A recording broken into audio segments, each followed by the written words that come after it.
झुमरी नाम की स्त्री अपने अपाहिज पति वसंत और 10 वर्षीय पुत्री कल्लो के साथ रहा करती थी। झुमरी बेहद गरीब थी। वो और उसका पति निर्मला के ढाबे पर खाना बनाने का काम करते थे। निर्मला एक बेहद क्रूर स्वभाव की महिला थी। एक दिन गांव का मुखिया निर्मला के ढाबे पर भोजन करने के लिए आया। निर्मला, ओ निर्मला, कहाँ हो तुम? अरे मुखिया जी, तुम्हारे सामने तो खड़ी हूँ। ये क्या आंखें फाड़ फाड़ कर इधर उधर देखे जा रहे हो? अरे तुम तो यहाँ खड़ी हो, मैं तुम्हें देख ही नहीं पाया। ये क्यों नहीं कहते मुखिया जी कि तुम्हारी नजरें झुमरी को तलाश रही थीं? अरे नहीं निर्मला, ऐसी कोई बात नहीं। झुमरी से तो बस हम हल्का फुल्का मजाक कर लेते हैं। काहे को मजाक करते हो उस नास पीटी झुमरी से? वो तो तुम्हें घास तक नहीं डालती। ऐसी कोई बात नहीं है निर्मला। बात असल में ये है कि कभी झुमरी ने मुझे गौर से देखा नहीं है। जिस दिन मुझे गौर से देख लेगी उस दिन मेरे अलावा किसी और की तरफ वो देखेगी भी नहीं। मुखिया जी, थोड़ी तो शर्म कीजिए। आप क्यों नहीं मान लेते कि आप बूढ़े हो गए हैं? अरे कौन कहता है मैं बूढ़ा हो गया हूँ? गाँव के हट्टे कट्टे 8-10 नौजवान एक साथ मिलकर मेरा मुकाबला नहीं कर सकते। अच्छा बताइए, इस गरीब के ढाबे पर कैसे आना हुआ? अरे पूरे गांव में सिर्फ एक ही तो ढाबा है ये, और मुझे तुम्हारे ढाबे की बनी हुई आलू की सब्जी और देसी घी के बने हुए आलू के पराठे रोज खींच लाते हैं। हाँ। अरे ये क्यों नहीं कहते कि आप रोज रोज आलू के पराठे खाने के बहाने सिर्फ झुमरी को देखने के लिए आते हैं?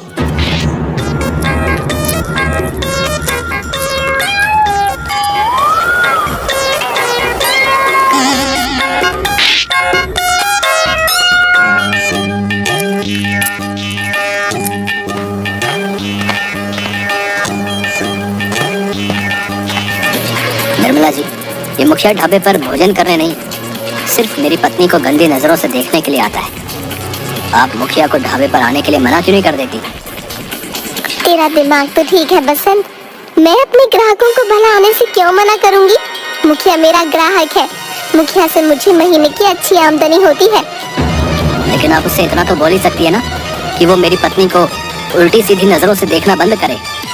अरे तुझे अपनी पत्नी की अगर इतनी ही चिंता रहती है तो फिर उसको घर पर रख और घर के अंदर बंद करके रख। क्यों काम करवाता है उससे?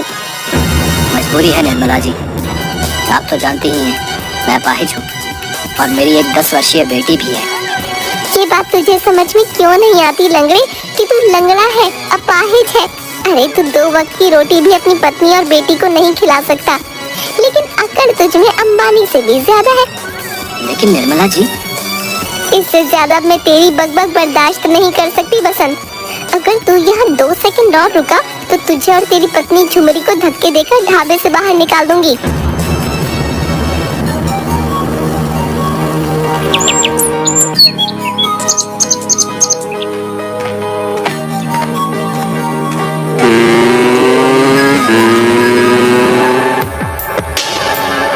संपत और कपटा, तुम्हारी गंदी हरकतें दिन पर दिन बढ़ती जा रही हैं। अबे तो तू क्या कर लेगा? बे लंगड़े हैं बे, वैसे भी तुझसे कुछ होता तो है नहीं। हम तो तेरी मदद करना चाह रहे हैं। संपत भैया सही बोल रहे हैं बसंत। मुखिया जी इस गांव में सबसे अमीर व्यक्ति हैं, धन की कोई कमी नहीं है उनके पास। मैं कहता हूँ मुखिया जी की बात मान ले, वो तेरी पत्नी झुमरी को रानी बनाकर रखेंगे, रानी। तुम दोनों की हिम्मत कैसे हुई मेरे सामने इतनी घटिया बात करने की? लो भाई कर लो बात है। बोल तो ऐसे रहे जैसे कि गांव का नया थानेदार यही है। अबे लंगड़ा है तो सिर्फ एक लंगड़ा है, समझा?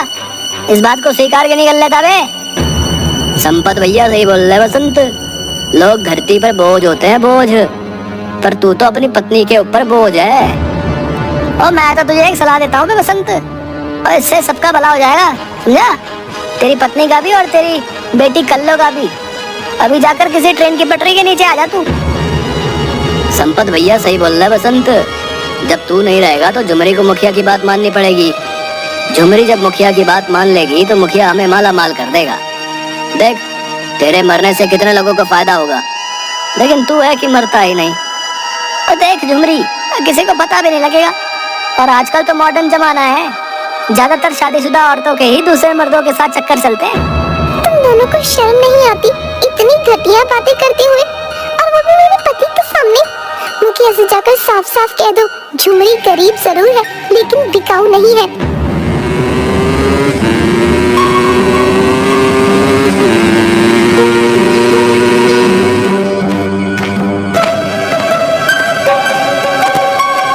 क्या हुआ संपत और कपटा, झुमरी माने कि नहीं मानी? हमने उसे समझाने का बहुत प्रयास किया मुखिया जी, लेकिन वो नहीं मानी। संपत भैया सही बोल रहे मुखिया जी, हमने झुमरी को बहुत समझाने का प्रयास किया। मेरे ख्याल से जब तक उसका पति बसंत जिंदा है, मुझे नहीं लगता कि आपका काम हो पाएगा। इस लंगड़े को भी पता नहीं मुझसे क्या दुश्मनी है। अरे मैं उसकी पत्नी से सिर्फ 2-4 प्यार की बातें ही तो करना चाहता हूँ, और उसके बदले उसे ढेर सारे रुपए भी देने को तैयार हूँ, लेकिन उसका लंगड़ा पति मेरी बात मानता ही नहीं। अरे आप तो बहुत धनवान हो मुखिया जी, अगर आप कहो तो मैं बसंत को रास्ते से हटवा देता हूँ। संपत भैया सही बोल रहे हैं, वैसे भी लंगड़ा किसी काम का तो है नहीं। चलती हुई बस के सामने फेंक देंगे, बोल देंगे लंगड़ा रोड पार कर रहा था और बस की टक्कर से उसकी मौत हो गई। तुम दोनों का दिमाग तो ठीक है, तुम दोनों इस उम्र में मुझे हथकड़ियाँ पहनवाना चाहते हो। अरे तो फिर आप ही बताओ हम क्या करें? अब तो सिर्फ एक ही उपाय है, मुझे पूरी उम्मीद है कि वो उपाय जरूर काम करेगा। चलो मेरे साथ।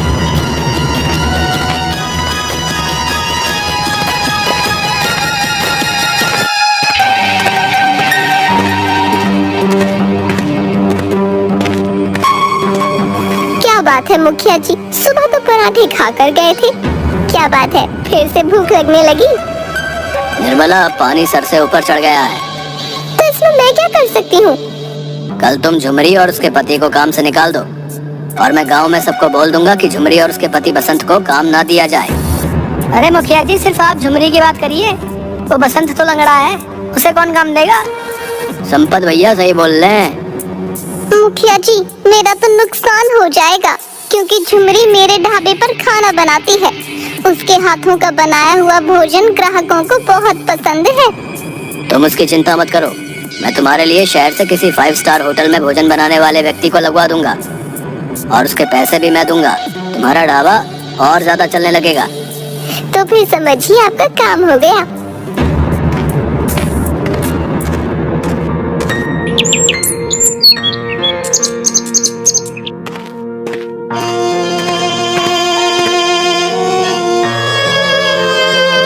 तुम दोनों निकल जाओ यहाँ से, मैंने शहर के 5 स्टार होटल से खाना बनाने वाले को बुलवाया है, अब तुम्हारी कोई जरूरत नहीं। ये क्या कह रही है आप अच्छी तरह से जानती हैं हम दोनों आपके ढाबे पर काम करते हैं और इससे हमारी रोजी रोटी चलती है। अरे तो क्या मैंने तुम्हारी रोजी रोटी का ठेका ले रखा है? मेरी मर्जी, निकलो यहाँ से। ठीक है, तो फिर हम दोनों की 1 महीने की पगार दे दीजिए, हम चले जाते हैं। तेरा दिमाग तो ठीक है झुमरी, कौन सी पगार मांग रही हो? दिन भर तो तू कोई काम धंधा करती नहीं थी, मुंह उठाए बस नैन मटक्का करती रहती थी। और तेरा लंगड़ा पति, वो तो सिवाय कुर्सी तोड़ने के अलावा दूसरा काम नहीं करता। ये कैसी बातें कर रही हैं आप? आपको मेरे चरित्र पर लांछन लगाते हुए शर्म नहीं आती? बड़ी सती सावित्री बनती फिरती है, मेरा मुंह मत खुलवा। अगर बोलना शुरू करूंगी तो तेरे कानों से धुआं निकलने लगेगा। निर्मला ने बसंत और झुमरी को धक्के देकर बाहर निकाल दिया। वो दोनों बेचारे रोते हुए घर पर गए तो उन दोनों को अपने घर के बाहर उनकी बेटी कल्लो रोती हुई मिली। क्या हुआ बेटी कल्लो, तुम रो क्यों रही हो और बाहर क्या कर रही हो? मकान मालिक ने मुझे मार मार कर घर से निकाल दिया और सामान भी फेंक दिया। लेकिन क्यों?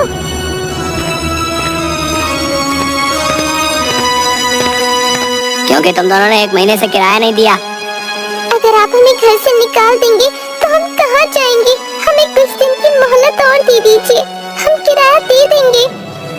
तुम दोनों कहीं भी जाकर मरो, मुझे कोई फर्क नहीं पड़ता, और मुझे तुमसे अब कोई किराया विराया नहीं चाहिए, क्योंकि ये मकान मैंने मुखिया को बेच दिया है।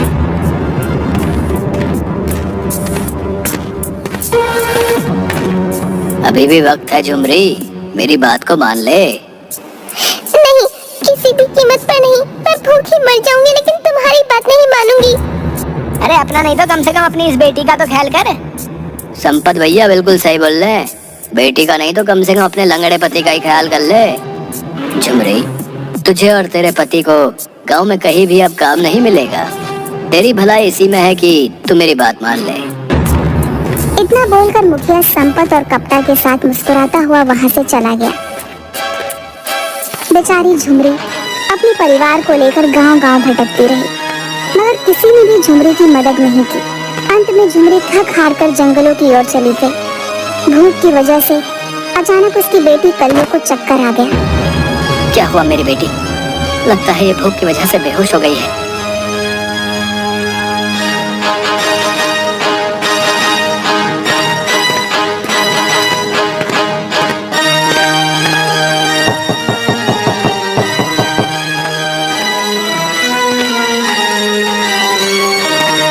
क्या बात है, इस जंगल में तुम अकेली क्या कर रही हो? मेरी बेटी वहाँ बेहोश हो गई है, मेरी मदद कीजिए। वह बूढ़ी औरत बेहद दयालु थी। वह उन सबको अपने घर के अंदर ले आई। भूख की वजह से बिटिया को चक्कर आ गए होंगे, चिंता मत करो, कुछ देर बाद इसको होश आ जाएगा। तुम तीनों रात में इस जंगल में क्या कर रहे थे? झुमरी ने रोते हुए सारी घटना उस बूढ़ी औरत को बताई। किसी जवान स्त्री का पति अगर अपाहिज हो तो ये दुनिया उसे चैन से नहीं रहने देती। तुम चिंता मत करो, तुम तीनों आज से मेरे ही साथ रहो, मेरी कोई संतान नहीं है। लेकिन आप जंगल में अकेली क्यों रहती हैं? गांव में क्यों नहीं रहती? क्या आपका परिवार नहीं है? ऐसी बात नहीं है, मेरा पूरा परिवार है, लेकिन वो सब अमेरिका में जाकर शिफ्ट हो गए हैं और मुझे अकेला छोड़ गए। उनके जाने के बाद मुझे ये दुनिया वीरान लगने लगी, इसलिए मैंने जंगलों में ही अपना घर बना लिया। अब तुम सब सो जाओ, सुबह बात करेंगे।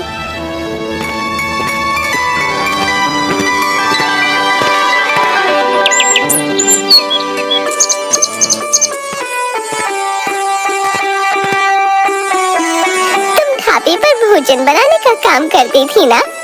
जी, तो तुम अपना ढाबा खुद क्यों नहीं खोल लेती? कैसे खोल सकती हूँ?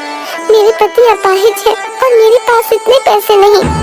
मैं तुम्हारी मदद करूँगी। गांव में मेरी कुछ जमीन पड़ी हुई है, तुम वहाँ पर अपना ढाबा खोल लेना। तुम अपने ढाबे में बांस पकौड़े बनाना। बांस पकौड़े? लेकिन ये कैसे संभव है? भला बांस को कैसे खा सकती है? हाँ, काफी सालों पहले मैं विदेश में रहा करती थी और उन दिनों मेरे पति को शिकार खेलने का बहुत शौक था। एक दिन हम दोनों पति पत्नी जंगल में भटक गए।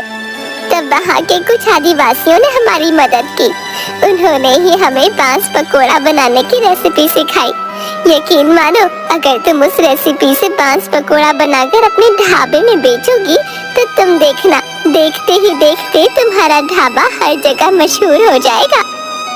उस बूढ़ी औरत ने झुमरी को गांव में एक जमीन दे दी। झुमरी बसंत और उसकी बेटी कल्लू मेहनत से एक ढाबा बनाकर तैयार कर दिए।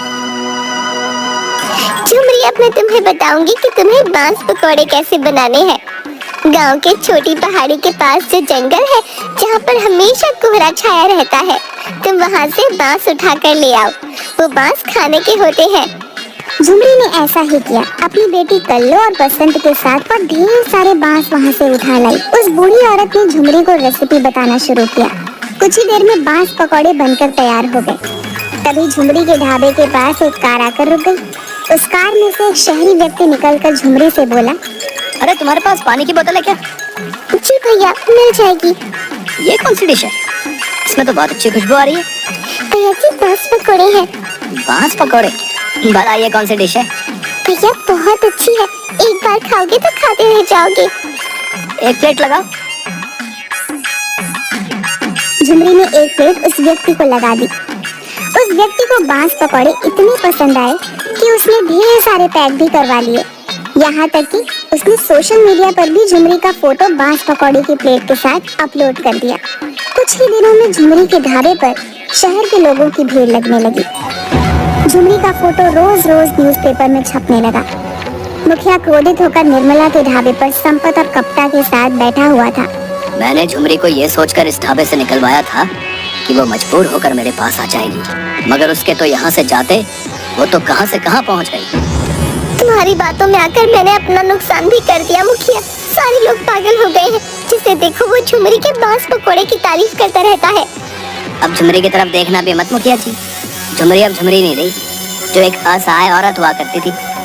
आज की तारीख में उसके पास 6 लग्जरी कारें हैं। जंगल में एक वीआईपी बंगला बनाकर वो उसमें बेहद टाइट सिक्योरिटी के साथ रहती है।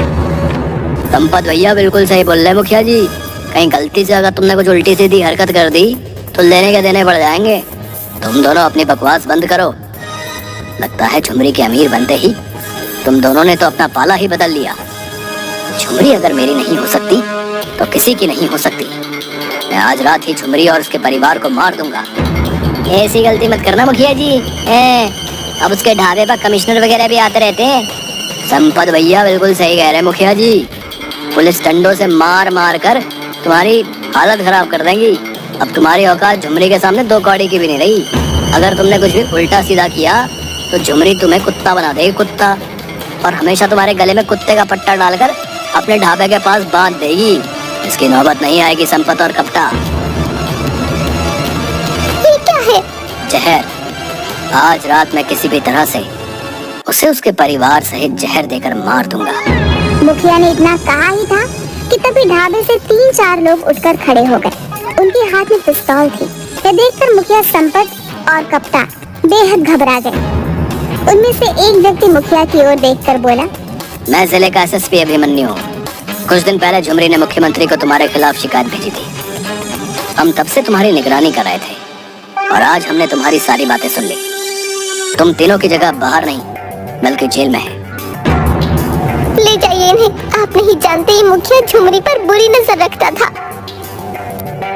तुम तो औरत के नाम पर कलंक हो निर्मला। तुम्हारी सजा भी जेल ही है। तुम भी इन तीनों के साथ जेल में चक्की पीसोगी।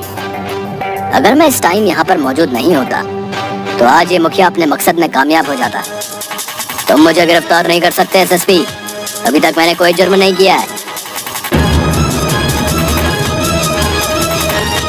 मैं तुम्हारी पल पल की खबर रख रहा था मुखिया। तुम्हारे मुंह से निकले हुए शब्द तुम्हारे चेहरे समेत कैमरे में रिकॉर्ड हो गए हैं, जो सबूत के तौर पर अदालत में पेश करने के लिए काफी है। एसएसपी ने मुखिया, संपत, कप्ता और निर्मला को गिरफ्तार करके जेल भेज दिया। झुमरी आज भी बांस के पकौड़े का ढाबा चलाती है और उसके बनाए हुए बांस के पकौड़े सबको बहुत पसंद आते हैं।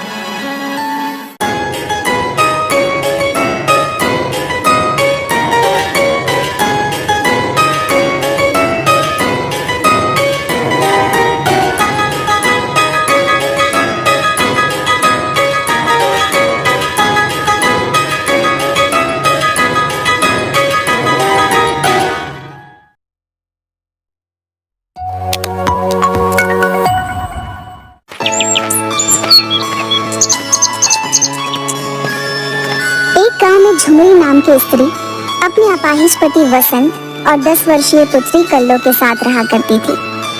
झुमरी बेहद गरीब थी। वो और उसका पति निर्मला के ढाबे पर खाना बनाने का काम करते थे। निर्मला एक बेहद क्रूर स्वभाव की महिला थी। एक दिन गांव का मुखिया निर्मला के ढाबे पर भोजन करने के लिए आया। निर्मला, ओ निर्मला, कहाँ हो तुम? अरे मुखिया जी, तुम्हारे सामने तो खड़ी हूँ। ये क्या आंखें फाड़ फाड़ कर इधर उधर देखे जा रहे हो? अरे तुम तो यहाँ खड़ी हो, मैं तुम्हें देख ही नहीं पाया। ये क्यों नहीं कहते मुखिया जी कि तुम्हारी नजरें झुमरी को तलाश रही थीं? अरे नहीं निर्मला, ऐसी कोई बात नहीं। झुमरी से तो बस हम हल्का फुल्का मजाक कर लेते हैं। काहे को मजाक करते हो उस नास पीटी झुमरी से? वो तो तुम्हें घास तक नहीं डालती। ऐसी कोई बात नहीं है निर्मला। बात असल में ये है कि कभी झुमरी ने मुझे गौर से देखा नहीं है। जिस दिन मुझे गौर से देख लेगी उस दिन मेरे अलावा किसी और की तरफ वो देखेगी भी नहीं। मुखिया जी, थोड़ी तो शर्म कीजिए। आप क्यों नहीं मान लेते कि आप बूढ़े हो गए हैं? अरे कौन कहता है मैं बूढ़ा हो गया हूँ? गाँव के हट्टे कट्टे 8-10 नौजवान एक साथ मिलकर मेरा मुकाबला नहीं कर सकते। अच्छा बताइए, इस गरीब के ढाबे पर कैसे आना हुआ? अरे पूरे गांव में सिर्फ एक ही तो ढाबा है ये, और मुझे तुम्हारे ढाबे की बनी हुई आलू की सब्जी और देसी घी के बने हुए आलू के पराठे रोज खींच लाते हैं। हाँ। अरे ये क्यों नहीं कहते कि आप रोज रोज आलू के पराठे खाने के बहाने सिर्फ झुमरी को देखने के लिए आते हैं?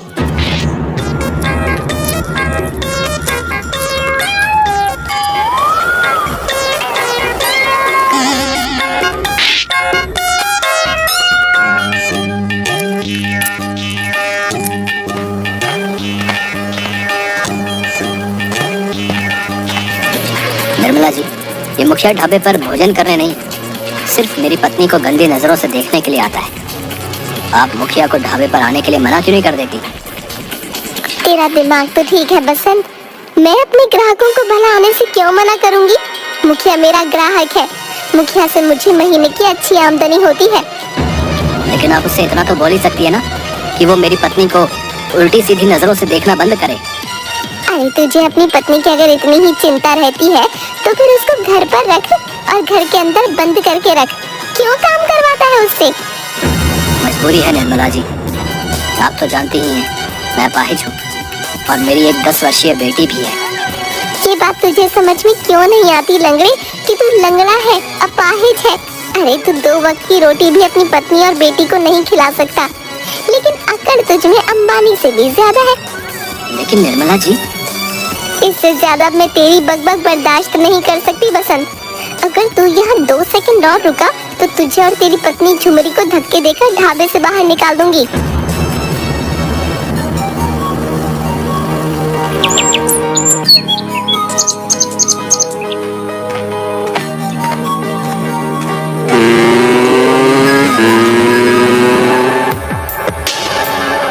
संपत और कपटा, तुम्हारी गंदी हरकतें दिन ब दिन बढ़ती जा रही हैं।